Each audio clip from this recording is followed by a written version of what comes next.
मौसम विभाग की रिपोर्ट पर साप्ताहिक कृषि सलाह इस प्रकार है। भारत मौसमी दिनों में कहीं कहीं गरज एवं चमक के साथ बौछार युक्त भारी से बहुत भारी बारिश की स्थिति को देखते हुए थायोमेथाक्साम और लेमडासाइहेलोथ्रिन का मिश्रण 125 मिलीलीटर प्रति हेक्टेयर की दर से छिड़काव करें। जिन स्थानों पर गर्डल बिटल का प्रकोप शुरू हो गया हो वहां पर थाइक्लोप्रिड 21.7 SC की 650 मिलीलीटर मात्रा प्रति हेक्टेयर अथवा प्रोफेनोफास 50 EC की 1.25 लीटर मात्रा प्रति हेक्टेयर या ट्राइएजोफास 40 EC 800 मिलीलीटर प्रति हेक्टेयर की दर से छिड़काव करें। खेतों में सभी प्रकार की इल्लियों का प्रकोप हो तो वहां पर बताए जा रहे इन कीटनाशकों का प्रयोग कर सकते हैं। फ्लूबेंडामाइट 19.35 SC 500 मिलीलीटर प्रति हेक्टेयर या इंडोक्साकार्ब 15.8 EC 150 मिलीलीटर प्रति हेक्टेयर या क्लोरेंडीफ्लोर 15.8 SC 500 मिलीलीटर प्रति हेक्टेयर। इन दवाओं के छिड़काव के लिए 500 से 600 लीटर पानी प्रति हेक्टेयर के लिए लें। छिड़काव के बाद 7 से 8 घंटे तक मौसम खुला होना आवश्यक है, अन्यथा दवाई कारगर नहीं होगी। नए फलदार पौधों के रोपण के लिए गड्ढों की तैयारी करें और गोबर की खाद 15 से 25 किलोग्राम प्रति गड्ढा की दर से देवें। अमरूद और नींबू में गूटी बांधकर नए पौधे तैयार करें। वर्षा काल में सभी पशुओं को 3 प्रमुख बीमारियों जैसे गलघोंटू, एकटंगिया, खुरपका, मुंहपका रोग से टीकाकरण नजदीकी पशु चिकित्सक से संपर्क करके लगवाएं। रोग लगने पर पशुओं का पशु चिकित्सक से इलाज जरूर करवाएं। गौशाला में पशुओं का टीकाकरण करवाएं और कीचड़ एवं जल भराव की स्थिति से बचाएं। पशुशाला और मुर्गीशाला में किलनी और चिमड़ी के नियंत्रण के लिए मेलाथियान 3 मिलीलीटर प्रति लीटर पानी के हिसाब से घोलकर छिड़काव करें। जुलाई अगस्त का महीना मछलियों के लिए प्रजनन का होता है। नवीन मछली बीज डालें और तालाब से अनावश्यक जीव जंतुओं और अवांछनीय मछलियों की सफाई करें। आइए जानते हैं अन्नदाता निःशुल्क फोन के माध्यम से पूछे गए समस्याओं का समाधान। अन्नदाता निःशुल्क फोन संपर्क सेवा के माध्यम से पूछे गए प्रश्नों में से आज हमने जिस प्रश्न को कार्यक्रम में शामिल किया है उसे पूछा है ग्राम कुटरावली जिला पन्ना के कृषक महेंद्र कुमार ने। ये संरक्षित खेती के बारे में संपूर्ण जानकारी चाहते हैं। तो महेंद्र कुमार जी, आपकी जानकारी के लिए प्रस्तुत है कार्यक्रम का ये अंश।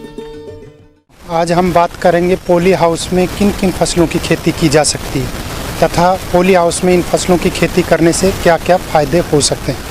तो सबसे पहले हम बात करते हैं किन किन फसलों की पॉली हाउस में खेती की जा सकती है।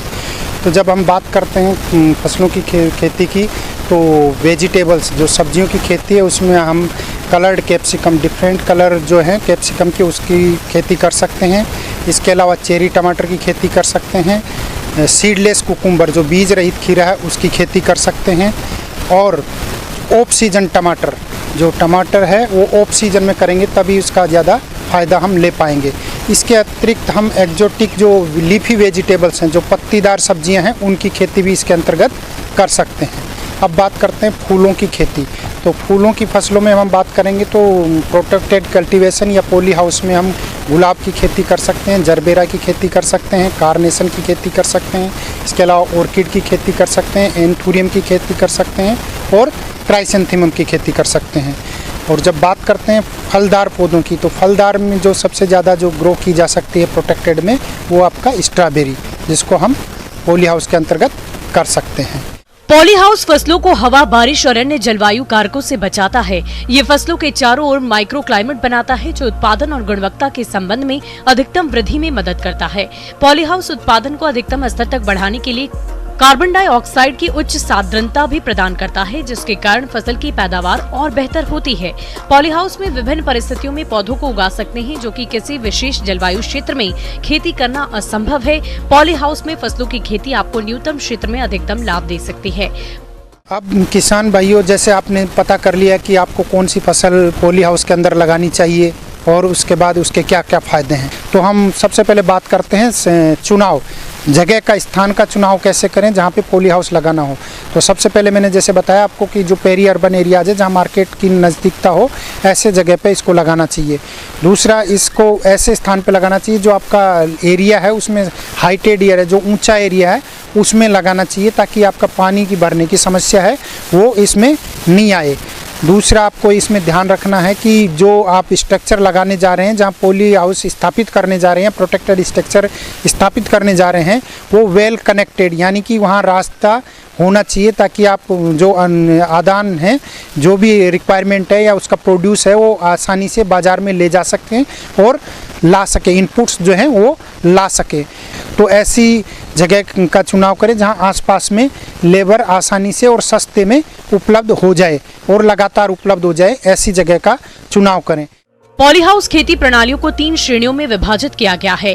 लोटेक पॉली हाउस, इस प्रकार के पॉली हाउस की स्थापना में लागत कम लगती है और इससे बनाना बेहद आसान होता है। आमतौर पर इसका निर्माण करने के लिए बांस और लकड़ी का उपयोग किया जाता है, जो ठंडी जलवायु के लिए बहुत प्रभावी कार्य करता है। मध्यम तकनीक वाले पॉली हाउस इनके निर्माण के लिए हवा से होने वाले नुकसान से बचने के लिए करते हैं और इसको मजबूत करने के लिए लोहे के पाइप का उपयोग किया जाता है। अंदर के नमी के स्तर और तापमान को बनाए रखने के लिए कूलिंग पैड का उपयोग किया जाता है।